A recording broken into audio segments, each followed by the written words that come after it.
तो स्टूडेंट्स अब जो हम लोग एंगल पढ़ने वाले हैं वो सबसे इंपॉर्टेंट एंगल है, ठीक है। अब हम लोग किसका रेशियो निकालने वाले हैं, तो ध्यान से समझिएगा स्टूडेंट्स, ये सबसे इंपॉर्टेंट है, trigonometric ratios of 0 degree and 90 degree, ठीक है।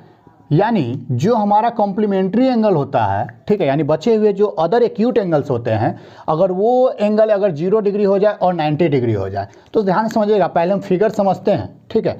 ये हमारा हो गया राइट एंगल ट्रायंगल, यही होता है स्टूडेंट्स इस प्रकार से। ये हमारा हो गया राइट एंगल ट्रायंगल, ठीक है, ABC B पर राइट एंगल ट्रायंगल है।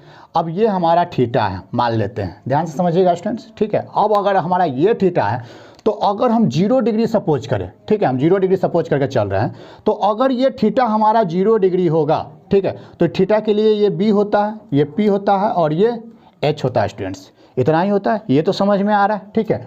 अगर हमारा थीटा कितना हो जाए स्टूडेंट्स, ये 0 डिग्री हो जाए, ठीक है, ये थीटा हमारा 0 डिग्री हो जाएगा, इसका मतलब है कि ये वाला लाइन और ये वाला लाइन क्या हो जाएगा, बिल्कुल एक दूसरे के ऊपर में हो जाएगा, क्योंकि 0 डिग्री का मतलब क्या है, दोनों के दोनों सेम डायरेक्शन में। अगर 0 डिग्री कब बनाता है, तो ये हमारा पहला लाइन सेगमेंट है, ठीक है, ये पहला हमारा क्या है, रे है, और दूसरा रे भी इसी के ऊपर में चला जाए, ठीक है, इस प्रकार से। तो हम लोग कहते हैं एंगल हमारा कितना है, 0 डिग्री है। और जैसे ही ये हमारा अपोजिट डायरेक्शन में होता है, तो हम लोग क्या कहते हैं कि 180 डिग्री बनाता है, चाहे ये ऐसे हो चाहे ये ऐसे हो, ये दोनों के बीच में कितना बनाता है, 180 डिग्री बनाता है। यही पढ़ते थे स्टूडेंट्स, ठीक है।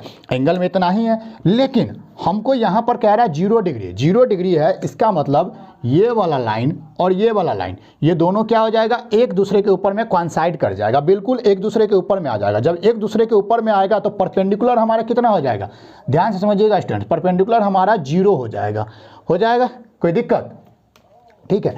अगर B का वैल्यू और B का वैल्यू जो होगा वही वैल्यू किसका हो जाएगा, H का वैल्यू हो जाएगा, यानी B बराबर क्या निकल करके आ जाएगा स्टूडेंट्स, H निकल करके आ जाएगा। तो अब यहाँ से हम समझने की कोशिश करते हैं सारा के सारा रेशियो, ठीक है।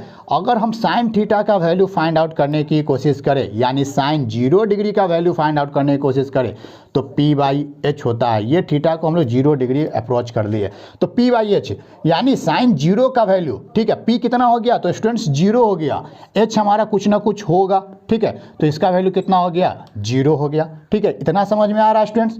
अगर हम मान लें, ठीक है, अगर हम cos 0 डिग्री का वैल्यू और tan 0 डिग्री का वैल्यू फाइंड आउट करें, ठीक है, ध्यान से समझिएगा। अगर हम cos 0 का वैल्यू फाइंड करें, तो cos 0 का वैल्यू कितना होता है, फार्मूला क्या होता है, B/H। अब cos 0 के लिए B कितना है, तो B है, H कितना होगा, तो ये दोनों एक दूसरे के ऊपर में कोइंसाइड करते, ये लाइन दोनों क्या हो जाएगा, आपस में इक्वल, यानी ये B/B लिखा जा सकता है, कैंसिल आउट होगा, कितना हो जाएगा स्टूडेंट्स, 1 हो जाएगा, ठीक है। यानी कहने का मतलब क्या है, ये दोनों 0 डिग्री कब होगा, जब ये दोनों लाइन एक दूसरे के ऊपर में कोइंसाइड हो जाएगा। कोइंसाइड करेगा तो ये लगभग ये हाइपोटेनस और बेस लगभग क्या होगा, बराबर होगा, और बराबर होगा तो उसका वैल्यू कितना आएगा, 1 आएगा। tan 0 का वैल्यू फिर से क्या होता है, P/B। P हमारा कितना है स्टूडेंट्स, अगर 0 है, B हमारा कुछ भी रहे, तो इसका रिजल्ट कितना देगा, 0 देगा। तो साइन 0 का वैल्यू कितना निकल करके आया स्टूडेंट्स, 0 डिग्री निकल करके आया। cos 0 का वैल्यू कितना निकल करके आया स्टूडेंट्स, 1, और tan 0 का वैल्यू कितना निकल करके आया, 0। तो इस प्रकार से, ठीक है। अब हम लोग जानते हैं कि साइन का रिवर्स क्या होता है, कोसेक।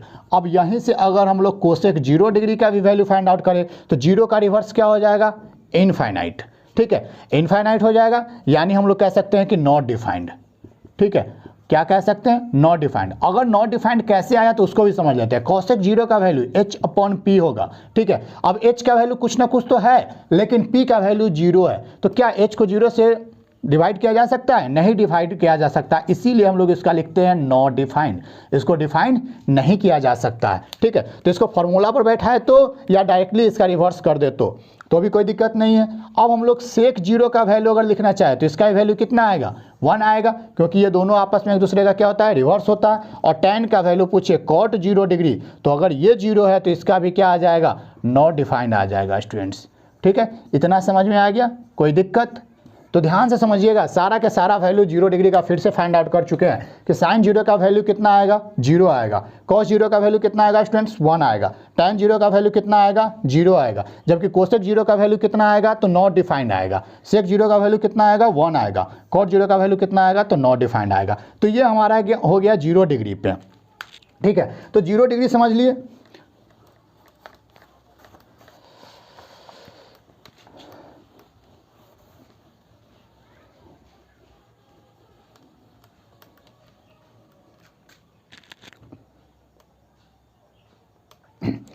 तो अब स्टूडेंट्स अगर हमारा थीटा 90 डिग्री हो जाए, यानी ये थीटा किसको अप्रोच करेगा, 90 डिग्री को अप्रोच करेगा, ठीक है। तो ध्यान से समझिएगा, अगर ये 90 डिग्री को अप्रोच करेगा तो ये पूरा का पूरा लाइन कहाँ आ जाएगा, बिल्कुल सीधा, तभी तो 90 डिग्री बनाएगा, क्योंकि ये पूरा का पूरा परपेंडिकुलर होना चाहिए। तो ये पूरा पॉइंट, ये पॉइंट कहाँ अप्रोच कर जाएगा, बिल्कुल इस पॉइंट पर अप्रोच कर जाएगा। अगर ये पॉइंट इस पॉइंट पर अप्रोच कर जाएगा तो हम कह सकते हैं पी तो कुछ ना कुछ रह जाएगा, लेकिन ये बी कितना हो जाएगा, ये पूरा के पूरा ये पॉइंट कहाँ से, क्योंकि 90 डिग्री कब अप्रोच करेगा, जब ये पूरा के पूरा परपेंडिकुलर होना चाहिए।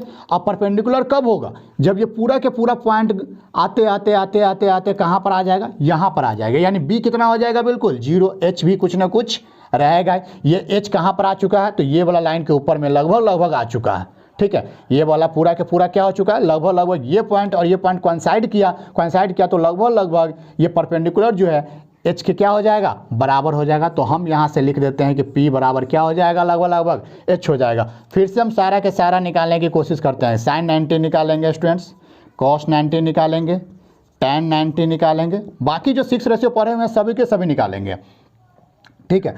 इसके बाद पहले इन तीनों को निकालते हैं। साइन 90 का फॉर्मूला क्या होता है स्टूडेंट्स, P/H। अब हमारे लिए P कितना है, तो हम कह सकते हैं P का वैल्यू कुछ ना कुछ तो होगा, H का भी वैल्यू कुछ ना कुछ होगा, जो कि किसके बराबर हो जाएगा, लगभग परपेंडिकुलर के बराबर हो जाएगा। कैंसिल आउट करेंगे तो 1 आ जाएगा, यानी साइन 90 का वैल्यू कितना आएगा स्टूडेंट्स, 1 आएगा। अगर कॉस 90 का वैल्यू निकालना चाहे तो कॉस 90 का फॉर्मूला क्या होता है, B/H। अगर कॉस 90 इसके लिए B कितना हो जाएगा, तो पूरा के लिए पूरा कितना हो चुका है, 0 हो चुका है, और H कितना होगा, कुछ ना कुछ होगा, तो 0/H का वैल्यू कितना होगा, 0 होगा। तो कॉस 90 का वैल्यू कितना आएगा स्टूडेंट्स, 0 आ गया। अगर हम tan 90 का वैल्यू पूछे तो P/B होता है स्टूडेंट्स, ठीक है। P कितना है हमारे सामने, ध्यान से समझिएगा, P का वैल्यू कुछ ना कुछ तो है, लेकिन B का वैल्यू 0 है, तो ये क्या आ जाएगा, लगभग इनफाइनाइट यानी नॉट डिफाइंड आ जाएगा। इसको हम लोग डिफाइन नहीं कर सकते हैं स्टूडेंट्स, ठीक है, कोई दिक्कत। तो tan 90 का वैल्यू क्या होगा, नॉट डिफाइंड होगा। अब क्या करते हैं, इसी का रिवर्स सब है सारा चीज़। साइन का उल्टा क्या होता है, कोसेक 90 का वैल्यू पूछेगा तो H/P होता है, ठीक है। इसका रिवर्स अगर 1 है तो इसका भी रिवर्स कितना होगा, 1 हो जाएगा, यानी कोसेक 90 का वैल्यू 1 आएगा। और कॉस 90 का वैल्यू पूछे, ठीक है, तो कॉस 90 का वैल्यू तो निकाल चुके हैं। अगर कॉस 90 का रिवर्स यानी सेक 90 का वैल्यू पूछेगा, अगर इसका वैल्यू 0 है तो इसका रिवर्स कितना हो जाएगा, इनफाइनाइट यानी नॉट डिफाइंड आ जाएगा, क्योंकि डिनोमिनेटर में क्या चला जाएगा, 0 चला जाएगा। डिनोमिनेटर में जैसे ही 0 जाएगा तो वह नॉट डिफाइंड हो जाएगा। अब tan 90 अगर इनफाइनाइट है, ठीक है, तो इसका रिवर्स यानी cot 90 निकालेंगे तो इसके डिनोमिनेटर में 0 था, ये ऊपर जाएगा तो ये पूरा का पूरा वैल्यू कितना दे देगा, 0 दे देगा। यानी हम, ठीक है, अगर आप ध्यान से देखें तो हम 6 के 6 रेशियो क्या कर चुके हैं, निकाल चुके हैं। जबकि साइन 90 का वैल्यू कितना आया, 1, cos 90 का वैल्यू कितना आया, 0 आया, tan 90 का वैल्यू कितना आया, तो इनफाइनाइट यानी नॉट डिफाइंड के बराबर आया। कोसेक 90 कितना आया स्टूडेंट्स, तो 1 आया। सेक 90 कितना आया, इनफाइनाइट यानी नॉट डिफाइंड आया, ठीक है। कॉट 90 का वैल्यू कितना आया, 0 आया। तो इस प्रकार से स्टूडेंट हम क्या कर सकते हैं, निकाल सकते हैं, ठीक है। अब हम लोग क्या क्या पढ़ चुके हैं, तो हम एक तरीका से अगर आप ध्यान देखें तो 0 डिग्री पढ़ चुके हैं, ठीक है, 30 डिग्री पढ़ लिए, 60 डिग्री से पहले एक और चीज़ 45 डिग्री पढ़ लिए, 60 डिग्री पढ़ लिए, 90 डिग्री पढ़ लिए। एक काम करते हैं, ठीक है, अब क्या करने वाले हैं, इन सभी चीज़ों को हम लोग एक टेबल बना लेते हैं और इस टेबल में समझते हैं कि किसका कितना वैल्यू निकल करके आया था, ठीक है स्टूडेंट्स।